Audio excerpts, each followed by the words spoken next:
শেরপুরে বাড়ির পাশে থাকা গর্তের পানিতে ডুবে আপন খালাতো ভাই দুই শিশুর মৃত্যু হয়েছে। শনিবার বিকেলে সদর উপজেলার গাজীর খামার ইউনিয়নের খড়খড়িয়া গ্রামে এই ঘটনা ঘটে।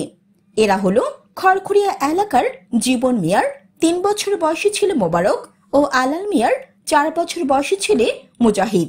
তারা সম্পর্কে আপন খালাতো ভাই।